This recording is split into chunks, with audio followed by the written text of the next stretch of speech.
इनेलो की प्रधान महिला महासचिव महिला विंग सुनैना चौटाला का कहना है कि हरियाणा में जेजेपी का भविष्य तो अब खत्म हो चुका है। इनेलो के बीजेपी से मिलीभगत कर विधानसभा चुनाव लड़ने के आरोपों को लेकर सुनैना चौटाला ने कहा कि बीजेपी से हुड्डा कांग्रेस ने मिलीभगत कर इनेलो को चुनाव हरवाया है। हिसार में सुनैना चौटाला से खास बातचीत की है टोटल न्यूज के associate editor doctor Mahesh Kumar ने।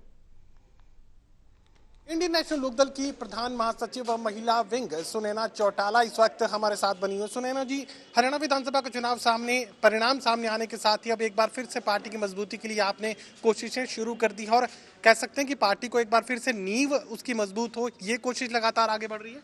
जी बिल्कुल, निश्चित रूप से, क्योंकि हर पार्टी जो जनता ने मैंडेट दिया है उस पर हम मंथन कर रहे हैं कि वजह क्या रही, और इसीलिए हम अपने कार्यकर्ताओं से भी और जन जागरण एक अभियान चलाना चाहते हैं, जिसकी मीटिंग्स जो है अभय सिंह जी चौटाला शीघ्र ही लेंगे। तो जन जागरण से मतलब ये मान लिया जाए कि आप अपने संगठन की मजबूती करेंगे, उसकी संख्या में इजाफा करेंगे, कार्यकर्ताओं की संख्या में इजाफा करेंगे। निश्चित रूप से, जहां जन जागरण का मतलब है कि हम फैक्ट्स के आधार पे लोगों के बीच में जाएंगे कि आज जो राजनीतिक मंच है उसको किस तरीके से एक बिजनेस का मंच बना दिया गया है, और जो राजनीतिक मंच इंडियन नेशनल लोकदल को आदरणीय चौधरी देवीलाल जी ने दिया वो किस तरीके से जनता को समर्पित था, और उसी नीतियों को लेकर इंडियन नेशनल लोकदल आगे है। निश्चित रूप से हम अपने संगठन को मजबूत करेंगे। हरियाणा विधानसभा में पहले अकेले विधायक थे अभय सिंह चौटाला जी, अब 2 विधायक पहुंच चुके हैं। तो चुनाव परिणाम से उत्साहित ज्यादा है या निराश ज्यादा है? क्योंकि अगर ग्रोथ देखेंगे तो 100% की है, लेकिन अगर कुल संख्या को देखेंगे तो निराशाजनक है। देखिए, बिल्कुल दोनों ही पहलू लेके चलेंगे। जहां उत्साहित हैं क्योंकि हमारे 2 विधायक हैं और उसके बीच लोगों ने हमें अच्छा वोट बैंक भी दिया है, वहीं हम इस चीज़ से भी निराश हैं क्योंकि कहीं ना कहीं जो बड़े दल, जो मैं कहूँगी नेशनल पार्टीज़ हैं, जो कांग्रेस और भारतीय जनता पार्टी, वो लोग अपने मंसूबे में भी कामयाब हुए कि वो किसी ना किसी तरीके से चाहते हैं कि क्षेत्रीय दल को ख़त्म कर दिया जाए। तो ऐसे में हम अपनी 2 सीटों पे अपनी साख को लेके मजबूती से खड़े हैं। उसी 2 सीटों को लेके हम अगली बार 90 सीटें लेने की कोशिश करेंगे। हरियाणा विधानसभा के चुनाव परिणाम के आधार पर मैं सवाल आपके सामने रख रहा हूं। जननायक जनता पार्टी का भविष्य अब आप क्या देख पा रही हैं? क्या जो कार्यकर्ता एनएलडी से जेजेपी में शिफ्ट हुए थे अब वापसी की उम्मीद आप जाहिर कर पाएंगे? जी देखिए, सबसे बड़ी चीज़ तो है कि ये जनता इस चीज़ के में भ्रमित थी, जिसको कहते हैं ना चने के साथ गुड़ भी पिसता है।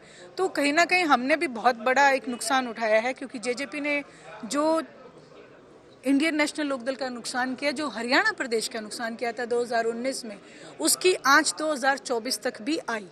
और आज जो है जनता के समझ में ये बात आई कि जेजेपी ने हमें ठगा है, तो उन्होंने इसी बात को आगे रख के और कहीं ना कहीं ये चीज़ सोच लिया था कि कहीं अगर हम इनेलो को 10 सीटें दे दें या 15 सीटें दे दें तो कहीं ये बीजेपी के साथ तो नहीं चले जाएंगे।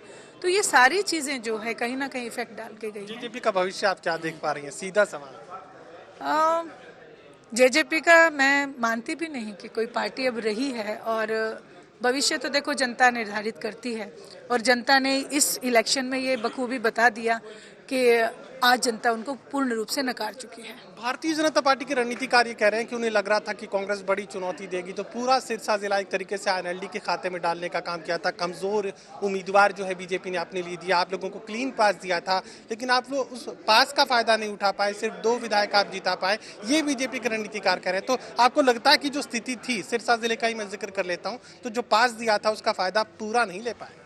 देखिए, पास नहीं दिया था, ये भी उनकी ही एक स्ट्रेटेजी थी, एक रणनीति थी।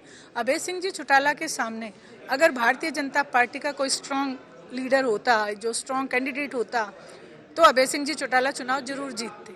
ये बीजेपी की ही साजिश थी, बल्कि कांग्रेस के साथ मिलकर साजिश थी। आपको मैं इस चीज़ का एक बहुत बड़ा एग्जाम्पल दूंगी।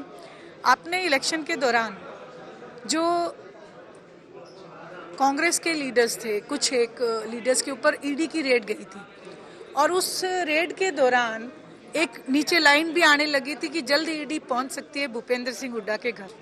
आप लोगों ने सबने बहुत चलाया था उसको। 2 दिन के बाद या ज़्यादा से ज़्यादा तीसरे दिन ये लाइन बंद हो गई थी, गायब हो गई थी। उस दिन हम लोग समझ चुके थे कि टाई अप हो चुका है।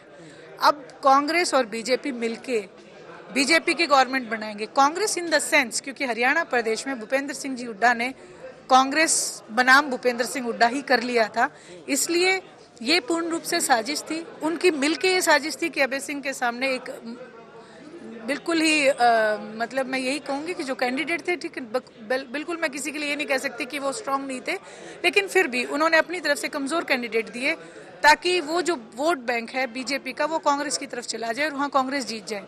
इसका भी एक एग्जाम्पल है, जो अभय सिंह जी चौटाला का उपचुनाव था एलनाबाद का, उसमें कांग्रेस पार्टी के नुमाइंदे की जमानत जब्त हुई थी और फिर कांग्रेस के नुमाइंदे को इतनी वोट आई, तो इसका मतलब बीजेपी का वोट बैंक सारा कांग्रेस की तरफ चला गया था। अभय सिंह जी चौटाला को अपने वोट बैंक से इस बार भी 600 ज्यादा मिले, 600 वोट ज्यादा मिले थे, तो ये मिली हुई साजिश थी कांग्रेस की और बीजेपी की। मेरा आखिरी सवाल, नगर निगम के चुनाव आ रहे हैं, निकाय चुनाव आ रहे हैं, आईएनएलडी का स्टैंड क्या होगा? क्या पार्टी सिंबल पर चुनाव मैदान में उतरने की कोई तैयारी है?